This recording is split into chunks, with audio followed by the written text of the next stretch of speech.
tomemos la palabra de Dios para considerar el estudio final sobre las dos venidas de Cristo, su primera venida para sufrir y morir y la segunda para reinar sobre la tierra. Recuerde que no estamos hablando ahora del rapto de la iglesia. Ese es un estudio que consideraremos más adelante. Estamos hablando de la venida de Cristo a la tierra. Regresemos ahora a Lucas capítulo 2, versículos 11 y 14.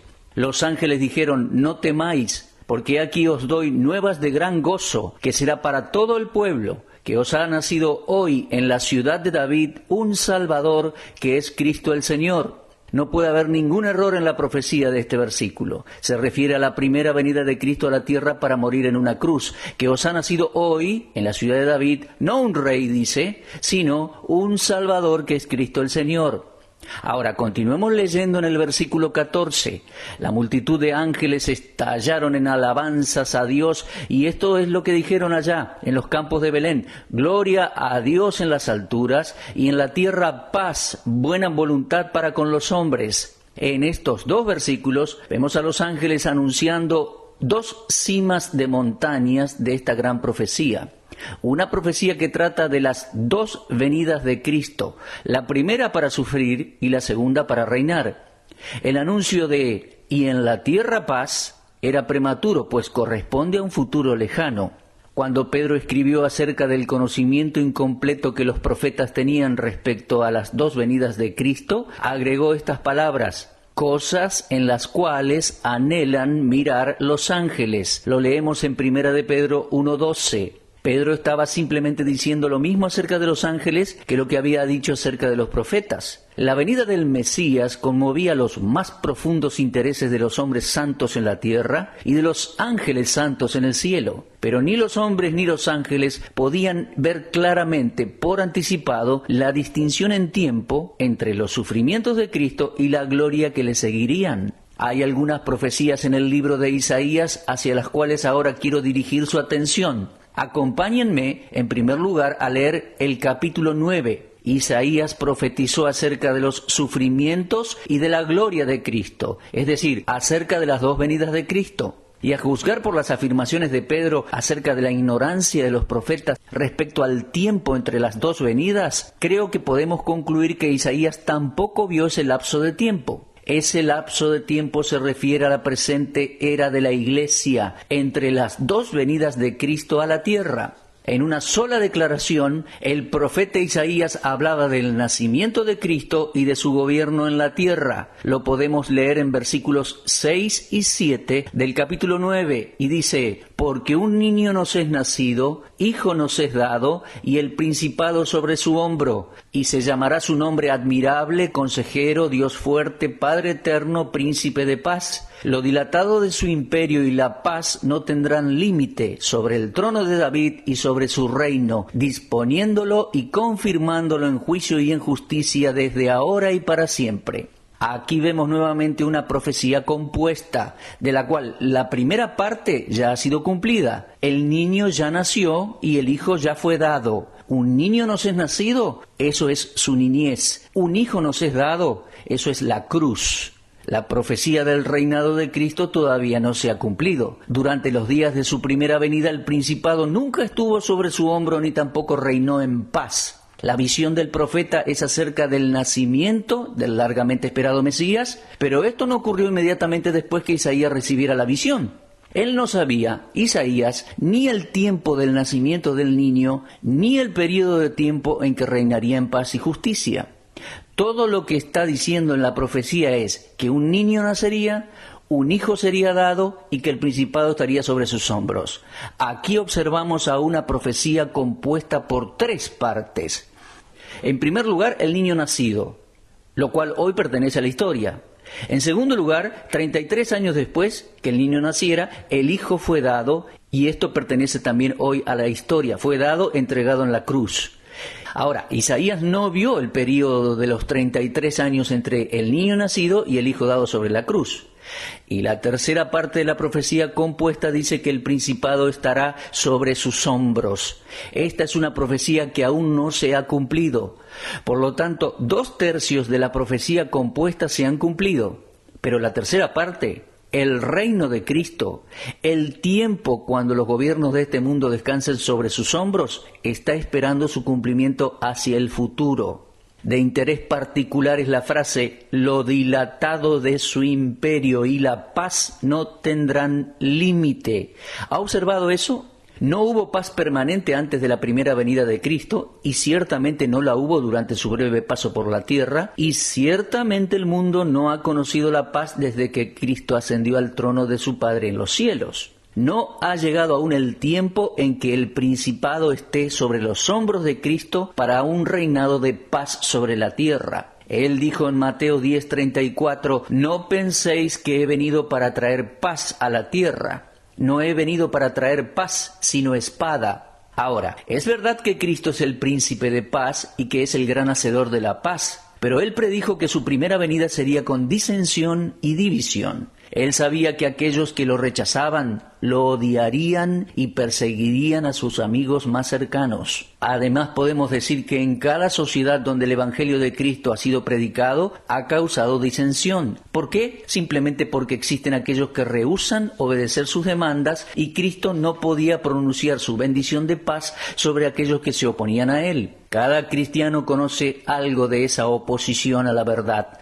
Y esto algunas veces se convierte en una de las pruebas más severas para el Hijo de Dios. Cuando los hombres rechazan al Rey, ellos no pueden disfrutar su reinado de paz, y el tiempo ha probado que la paz permanente no puede ser lograda con los esfuerzos de los hombres apartados de Jesucristo. El mundo debe esperar la segunda venida de Cristo para ver el cumplimiento de la segunda fase de la profecía de Isaías 9. Ahora, vamos a ver otra profecía de Isaías. Le invito a leer ahora Isaías capítulo 11. Y la profecía compuesta es aún más obvia en esta porción. Dice así: saldrá una vara del tronco de Isaí y un vástago retoñará de sus raíces, y reposará sobre él espíritu de Jehová. Espíritu de sabiduría y de inteligencia, espíritu de consejo y de poder, espíritu de conocimiento y de temor de Jehová. Y le hará entender diligente en el temor de Jehová. No juzgará según la vista de sus ojos, ni arguirá por lo que oigan sus oídos, sino que juzgará con justicia a los pobres y arguirá con equidad por los mansos de la tierra. Y herirá la tierra con la vara de su boca, y con el espíritu de sus labios matará al impío.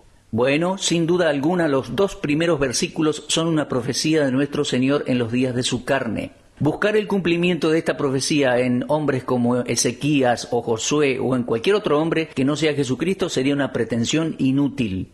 La descripción de la relación humana de Cristo con David y la perfección de sus atributos no encaja con ningún otro hombre en la historia de la humanidad.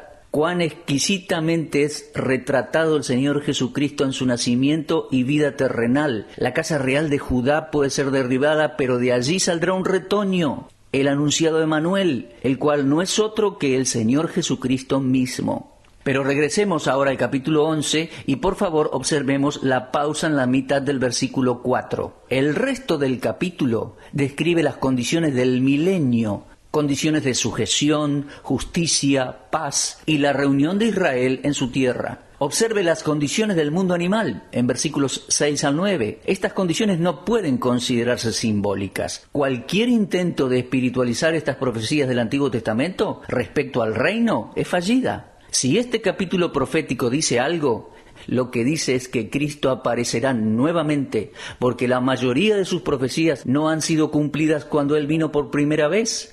Avancemos ahora por el libro de Isaías y vayamos al capítulo 61, versículos 1 al 3. Dice así: el Espíritu de Jehová el Señor está sobre mí, porque me ungió Jehová, me ha enviado a predicar buenas nuevas a los abatidos, a vendar a los quebrantados de corazón, a publicar libertad a los cautivos y a los presos apertura de la cárcel, a proclamar el año de la buena voluntad de Jehová y el día de venganza del Dios nuestro, a consolar a todos los enlutados, a ordenar que a los afligidos de Sión se les dé gloria en lugar de ceniza, óleo de gozo en lugar de luto, manto de alegría en lugar del espíritu angustiado, y serán llamados árboles de justicia, plantío de Jehová para gloria suya.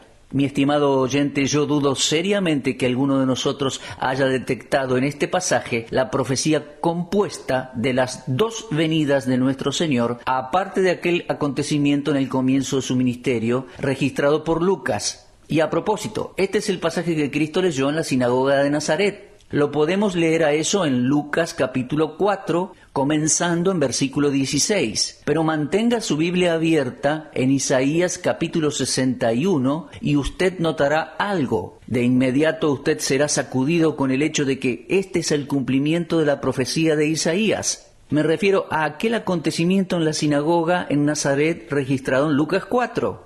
Es este el cumplimiento de la profecía de Isaías capítulo 61. Pero, ¿ha notado usted dónde Cristo detuvo su lectura y dónde cerró el libro? Vamos a leer en Lucas capítulo 4 a partir del versículo 16. Dice así: vino a Nazaret donde se había criado y en el día de reposo entró en la sinagoga conforme a su costumbre y se levantó a leer. Y se le dio el libro del profeta Isaías. Y habiendo abierto el libro, halló el lugar donde estaba escrito: El Espíritu del Señor está sobre mí, por cuanto me ha ungido para dar buenas nuevas a los pobres, me ha enviado a sanar a los quebrantados de corazón, a pregonar libertad a los cautivos y vista a los ciegos, a poner en libertad a los oprimidos, a predicar el año agradable del Señor. Y enrollando el libro, lo dio al ministro y se sentó.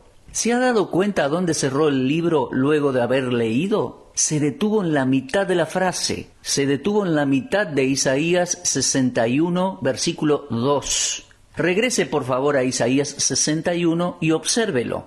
¿Por qué Cristo no continuó hasta finalizar el párrafo? Bueno, la razón es obvia. La otra mitad del pasaje en Isaías 61, 2 dice: el día de venganza del Dios nuestro no era para ser cumplido en el tiempo de su primera venida.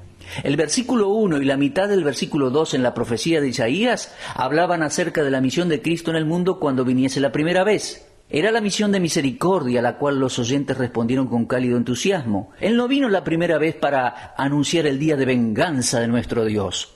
Así vemos que la dispensación completa en la cual usted y yo vivimos está representada por la coma que aparece inmediatamente después de las palabras del Señor en Isaías 61 y versículo 2. Estimado oyente, ¿no está contento de que este no sea el día de venganza de nuestro Señor, sino el día de su gracia y su misericordia? Pero el día de la venganza se acerca, aunque no tiene nada que ver con la primera venida de Cristo. Su primera venida a la tierra fue para sufrir y morir por los pecados de la humanidad, no para ejecutar venganza sobre aquellos que lo odian y desprecian su verdad. Ahora, ¿significa esto que lo que sigue a la coma en Isaías no tiene importancia?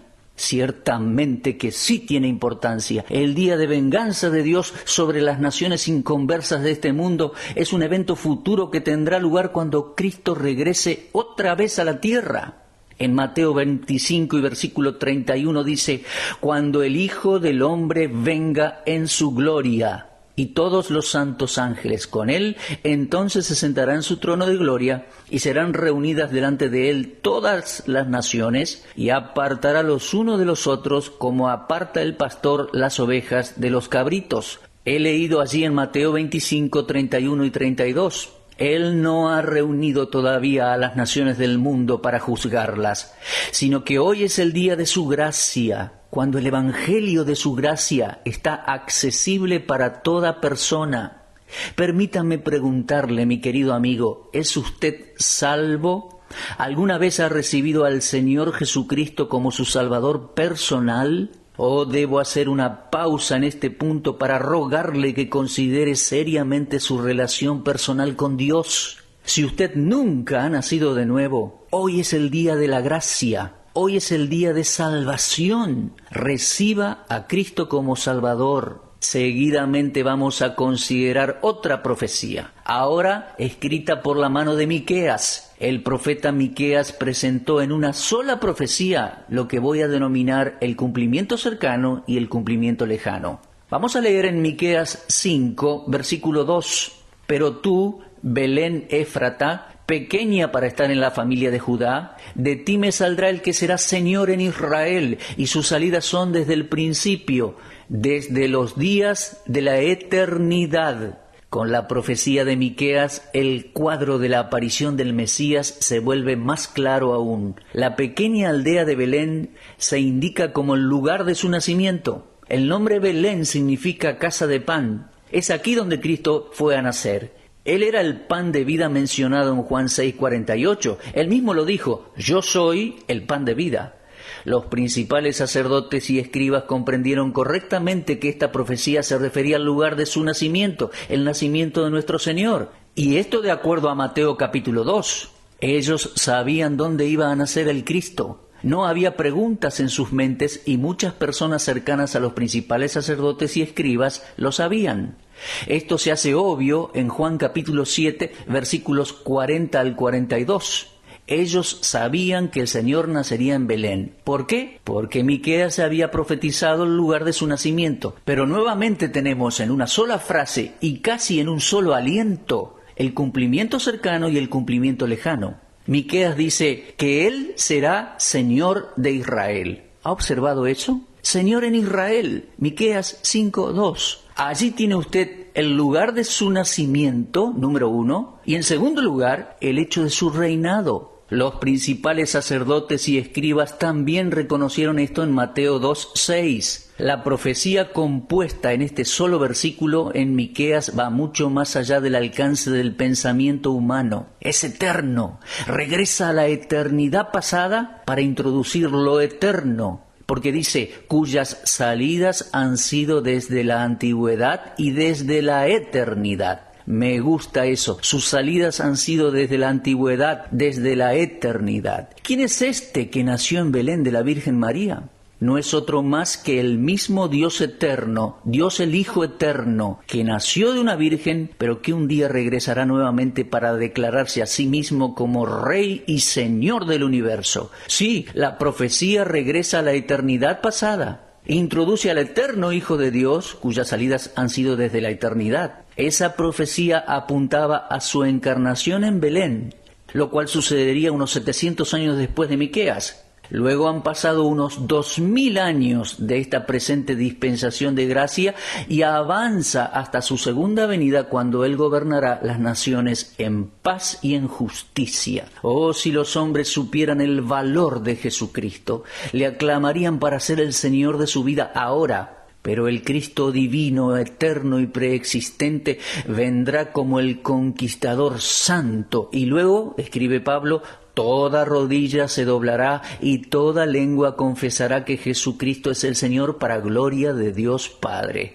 Eso lo escribió en Filipenses 2, versículos 10 y 11. Estoy sorprendido hoy de las mercancías proféticas que la gente vende. Ellos me dicen que yo debo saber esto y que debo saber aquello, que tengo que suscribirme a tal revista o a tal periódico. Permítame preguntarle esto. ¿Qué pueden ellos decirme acerca de mi vida y mi futuro que yo ya no sepa? Yo sé esto. He aceptado a Cristo que vino la primera vez para morir por mis pecados. Y también sé esto, que el mismo Cristo regresará nuevamente y que será mi mayor privilegio compartir su reino sobre la tierra. Los profetas vieron el sufrimiento y después la soberanía de Cristo, pero había un misterio que ellos no vieron. Eso lo leemos en Colosenses 1, 26 y 27. El misterio que había estado oculto desde los siglos y edades, pero que ahora ha sido manifestado a sus santos, a quienes Dios quiso dar a conocer las riquezas de la gloria de este misterio entre los gentiles, que es Cristo en vosotros, la esperanza de gloria. Ellos vieron a Cristo en la cruz y vieron a Cristo en el trono, pero no vieron este lapso de tiempo entre las dos venidas de Cristo, cuando Cristo habitaría en el corazón de cada pecador creyente que lo recibiera. Oh, qué gloriosa experiencia es esta, mis amigos. Una cosa es mirar hacia atrás al Cristo del Calvario, otra cosa es esperar a Cristo, que vendrá para reinar. Pero, ¿le conoce usted aquí y ahora como su Salvador y como el que le libera de su culpa y del castigo de sus pecados? Para el Hijo de Dios, para el creyente, hay paz con Dios ahora. Estamos esperando su venida para establecer la paz en la tierra, pero Romanos 5.1 dice, justificados pues por la fe, tenemos paz para con Dios por medio de nuestro Señor Jesucristo. Estamos viviendo en un mundo de pecado donde no hay esperanza de paz. Se termina con una guerra aquí y luego aparece otra allá y enviamos a nuestros muchachos y nos encontramos a nosotros mismos arrojando bombas en otras áreas. Esta es la manera en que serían las cosas.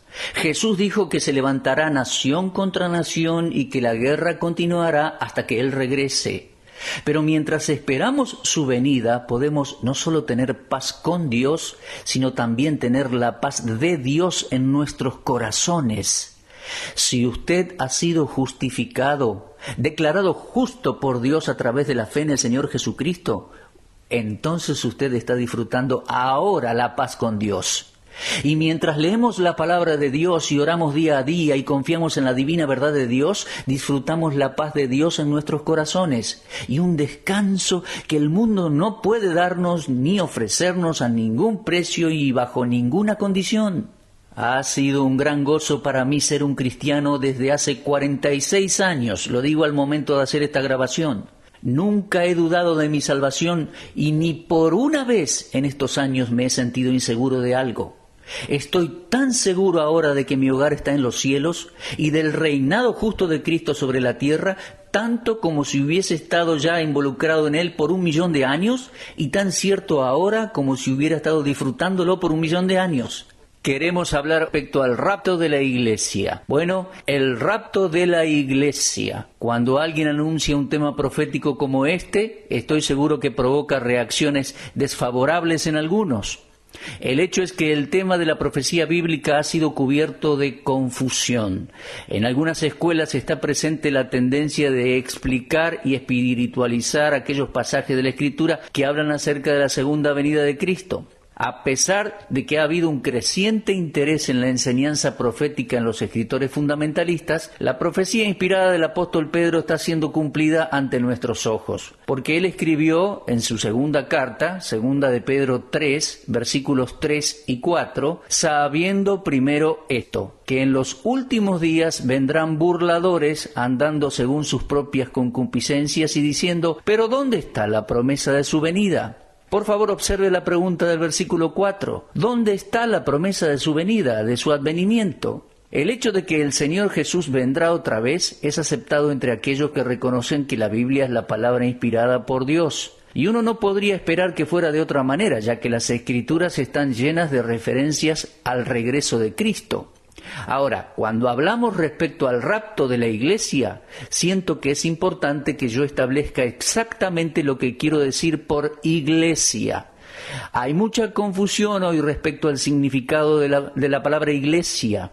Y cuando usted habla de la venida de Cristo para llevar a la iglesia, la confusión está en el hecho de que hay una definición defectuosa del término iglesia. Es característico en algunas personas creer que la palabra iglesia es un término sinónimo de las palabras santos y elegidos, pero pienso que esto conduce a la conclusión equivocada de que todos los santos, tanto los israelitas del Antiguo Testamento como aquellos salvos en la presente dispensación, están incluidos en la iglesia.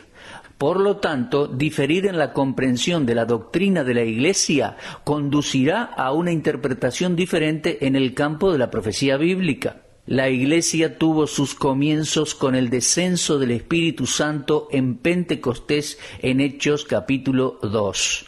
El origen de la Iglesia no puede ser llevado hasta Abraham o a Jacob o algún otro punto en el Antiguo Testamento, no. La declaración de nuestro Señor a Pedro es suficiente para mostrar que la iglesia no había sido formada aún cuando Cristo le dijo, edificaré mi iglesia, en Mateo 16:18. La iglesia es la iglesia de Cristo. Él la llama mi iglesia. Él es la cabeza de la iglesia de acuerdo a Efesios 1:22. Sin embargo, es Cristo quien nos coloca a nosotros, creyentes pecadores, en su iglesia.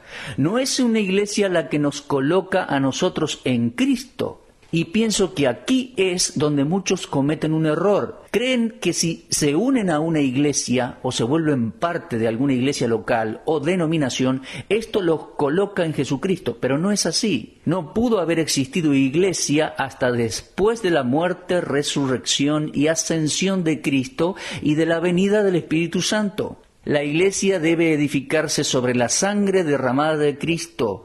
La iglesia debe ser sustentada por la vida de Cristo. Y la iglesia debe ser sostenida por los dones que la cabeza de la iglesia otorga a sus miembros.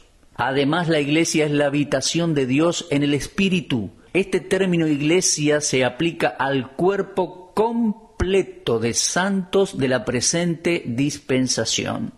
Ahora, es verdad que la palabra griega para iglesia se usa en varios sentidos, pero el uso de la palabra en sentido cristiano en el Nuevo Testamento es diferente al sentido que le dan los judíos y los paganos. Un pasaje que sostiene esto nos es dado por inspiración de la pluma del apóstol Pablo allí en 1 Corintios 12:13. Él escribió: porque por un solo espíritu fuimos todos bautizados en un cuerpo, sean judíos o griegos, sean esclavos o libres, y a todos se nos dio a beber de un mismo espíritu. Evidentemente aquí algo nuevo se había formado, a lo cual Pablo le llama un cuerpo. El cuerpo de Cristo, del cual Cristo es la cabeza y nosotros somos sus miembros. Esta relación de los miembros del cuerpo con la cabeza del cuerpo es verdadera para cada verdadero creyente en Cristo Jesús. La iglesia como el cuerpo de Cristo es por lo tanto una entidad nueva, distinta de los judíos inconversos y de los gentiles inconversos. La iglesia tuvo su comienzo en Pentecostés de Hechos capítulo 2 y continuará en la tierra hasta que Cristo venga a llevarla. Ahora, vamos a considerar la palabra rapto. El tema general de nuestro estudio de hoy es el rapto de la iglesia. Hemos visto que la iglesia es aquel cuerpo de creyentes, de personas salvas que han confiado en Cristo como su Salvador personal en la presente dispensación a partir del día de Pentecostés de Hechos capítulo 2. Ahora bien, la palabra rapto no aparece en sí en la Biblia. Viene de una palabra latina que significa agarrar o tomar. En su etimología, la palabra está asociada con la idea de éxtasis, gozo y deleite. Este evento es la bendita esperanza cristiana de acuerdo a Tito 2:13, a la cual se hace referencia como una esperanza firme y segura, en Hebreos 6:19, y una esperanza viva, en 1 de Pedro capítulo 1 y versículo 3. La idea del rapto de los creyentes no es un hecho aislado en la Escritura. Existen varias ilustraciones típicas e impactantes que encontramos en diferentes partes de la Biblia. Por ejemplo, en Génesis 5:24 leemos que Enoc caminó con Dios y desapareció porque le llevó Dios.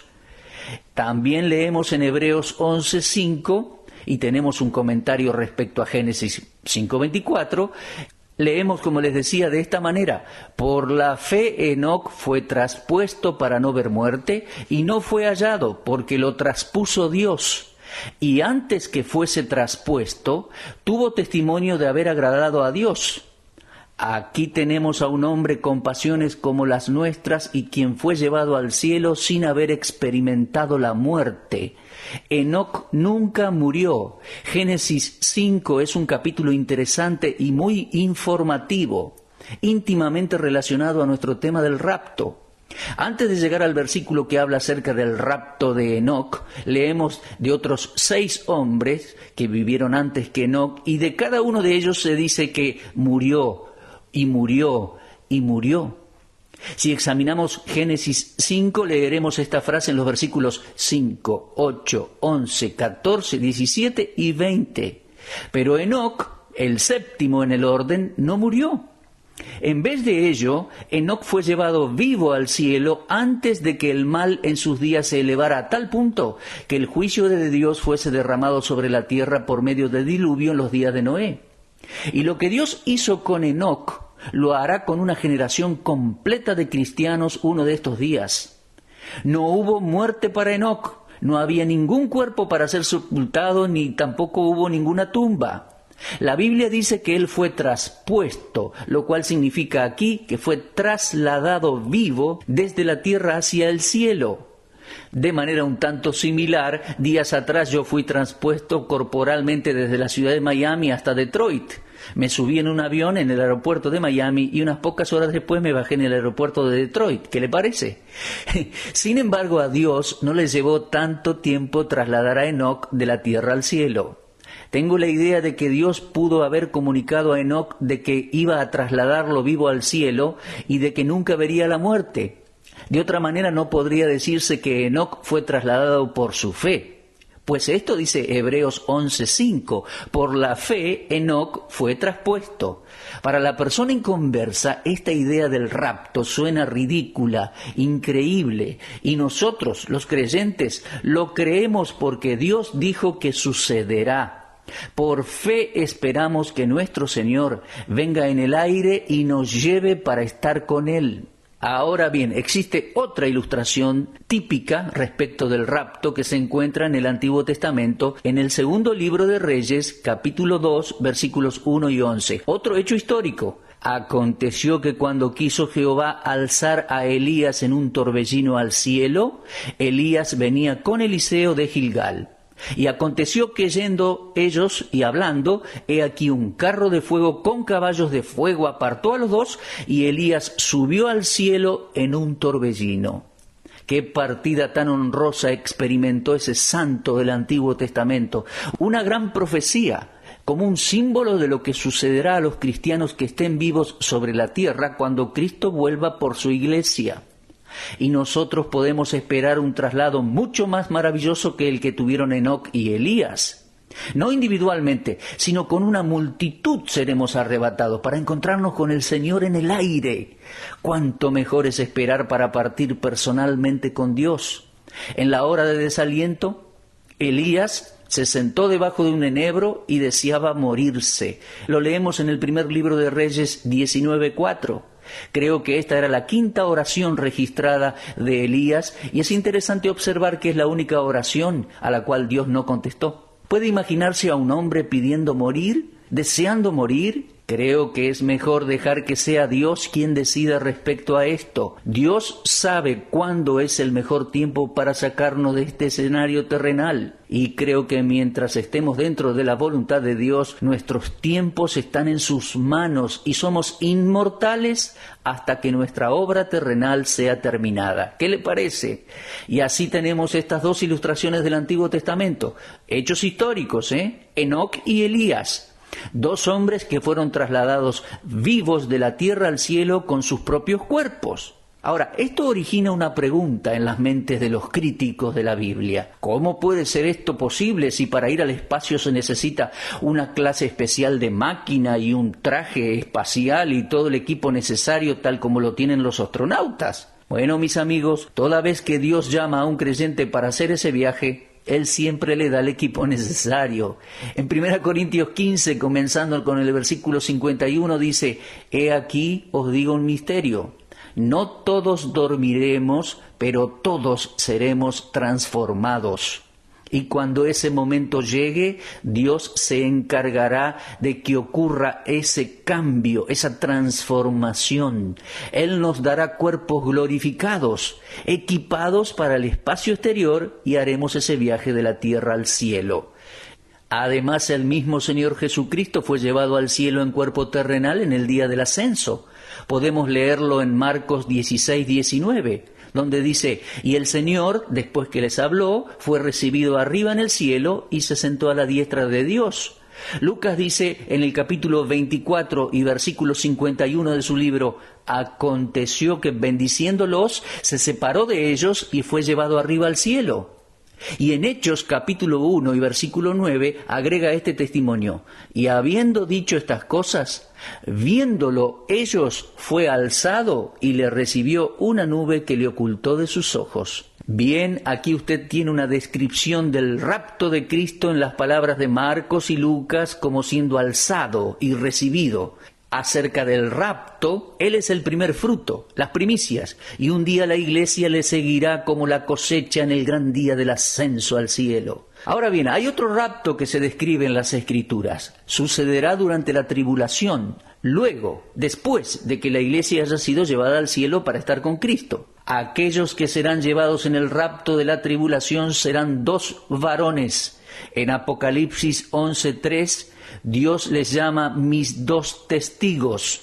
Aquellos 2 hombres estarán predicando durante 1260 días allí en Jerusalén y luego serán asesinados y sus cadáveres permanecerán en la plaza por 3 días y medio. Pero al término de estos días, Dios los resucitará. Escuche esta historia en Apocalipsis capítulo 11. Vamos a leer el versículo 12. Y oyeron una gran voz del cielo que les decía, subid acá. Y subieron al cielo en una nube, y sus enemigos los vieron. Hoy podemos decir, sus enemigos los verán. Podría ser que estos 2 testigos fueran Enoc y Elías.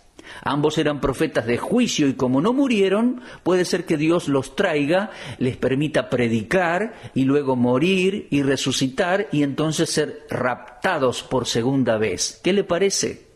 Ya sea que mi suposición sea correcta o no, que estos 2 testigos sean Enoc y Elías, el hecho es que aquí nosotros tenemos una profecía divinamente inspirada acerca del futuro rapto de estos 2 testigos. Algunos buenos estudiantes de la Biblia creen que estos 2 testigos serán Moisés y Elías, y también puede ser posible. No voy a ser dogmático al respecto, pero aquí yo simplemente estoy diciendo que tenemos una evidencia escritural de un rapto futuro que sucederá en el período de la Gran Tribulación, estos 2 varones resucitados. Ahora bien, el rapto de la iglesia en sí, y ese es nuestro tema, es el traslado literal y corporal de los creyentes vivos, de los santos vivos de esta dispensación. Un traslado al cielo, así como sucedió con Enoc y Elías y el Señor Jesús en su momento. Ahora, si nosotros alegorizamos estos pasajes de la Biblia, entonces el idioma carece de significado y las escrituras deberían ser desechadas como si no significaran nada en absoluto. Pero la venida de Cristo otra vez será de la misma manera en que se fue. Él ascendió personalmente, corporalmente, literalmente, visiblemente. Y de la misma manera la iglesia ascenderá cuando Cristo venga. Otro aspecto más. Cuando hablamos del rapto de la iglesia nos referimos a toda la iglesia. Todos los creyentes en el presente siglo de la Iglesia y desde el día de Pentecostés, de Hechos 2, serán resucitados y trasladados para encontrarse con el Señor en el aire. Es decir, aquellos que resucitarán son aquellos que murieron y nosotros seremos trasladados. Debo aclararle que existen algunos maestros bíblicos que creen y enseñan que el cuerpo de Cristo será dividido en 2 o más grupos en el rapto y que aquellos que serán trasladados primero serán aquellos cristianos que estén trabajando, esperando y velando por la venida de Cristo. Los que creen en el rapto parcial se apoyan en algunas escrituras, pero yo quiero examinar 3 pasajes para que usted comprenda bien la idea general que ellos sostienen y que creo que está equivocada. En primer lugar, ellos sostienen Mateo 24, 36 al 51, el cual debe ser leído cuidadosamente. Esencialmente es una exhortación para prepararse y estar listos, y la palabra clave en estos versículos es velad. Por ejemplo, en el versículo 42 el Señor dijo, velad pues, porque no sabéis a qué hora ha de venir vuestro Señor. Se dice que aquel que no esté velando es el creyente que no está listo para la venida del Señor y que por lo tanto experimentará el lloro y el crujir de dientes de acuerdo a Mateo 24:51.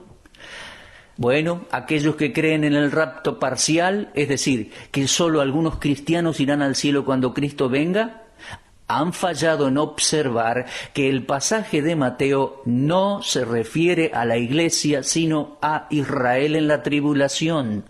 Por favor, lea nuevamente el capítulo 24 de Mateo, observando los versículos 21, 29, 30 y todo el contexto.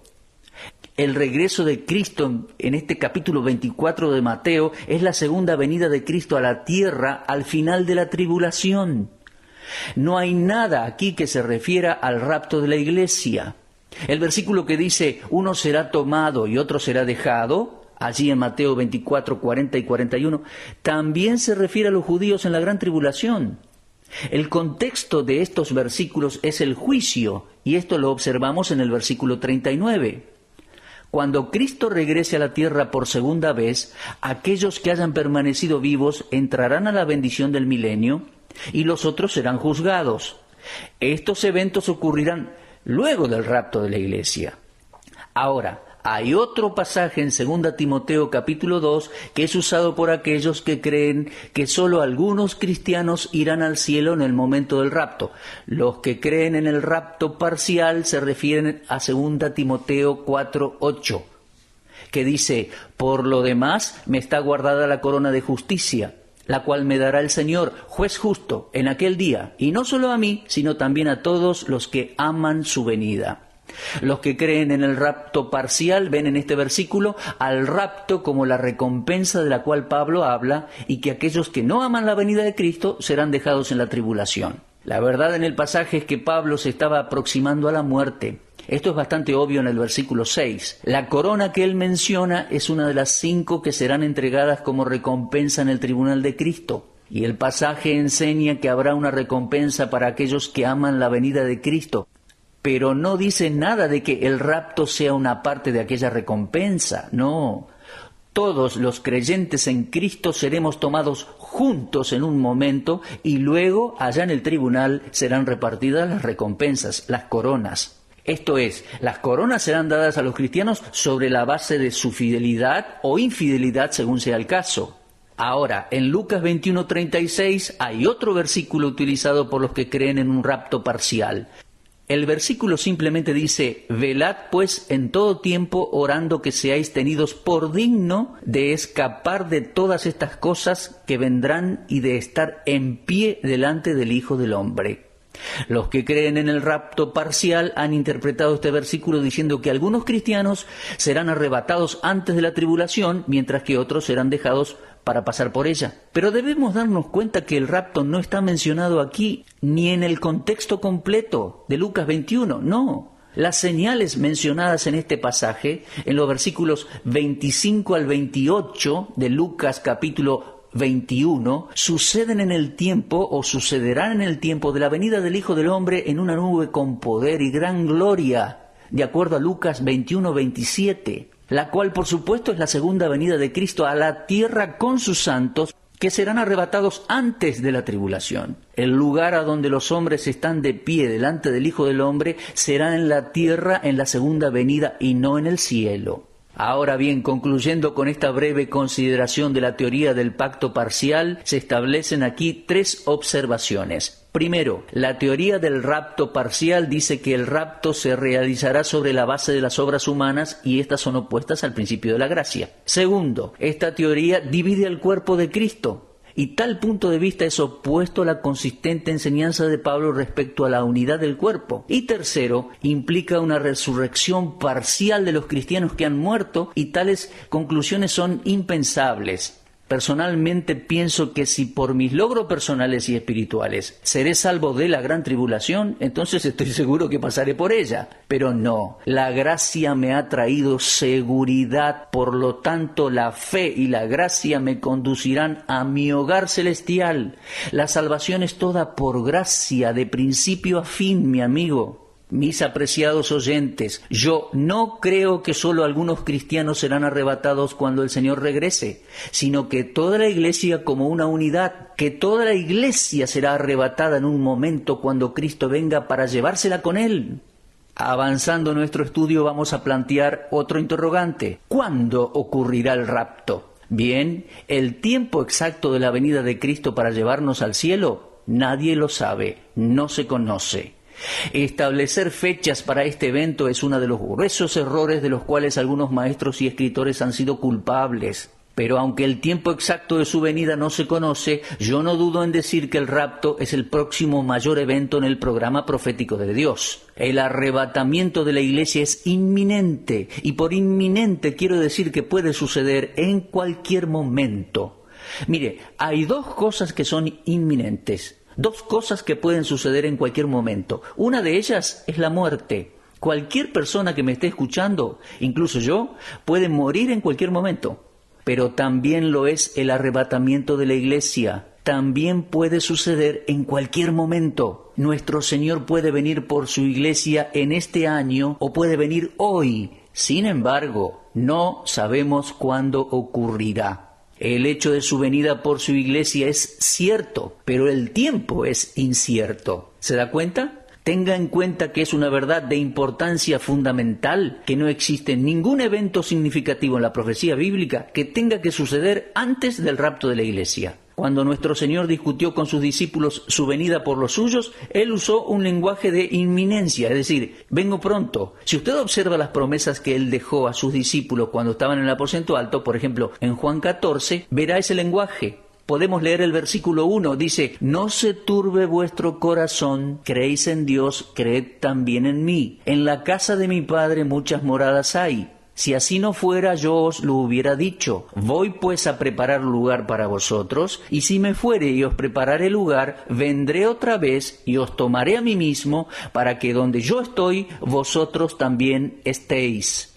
Estos versículos indican que no hay eventos intermedios entre la ida de Cristo a la casa del Padre y su regreso para llevarnos con Él. Estoy seguro que esta fue sin dudas una nueva revelación para los discípulos. Ellos estaban esperando que el Señor estableciera su reino en la tierra en aquel tiempo y compartir con Él ese reino.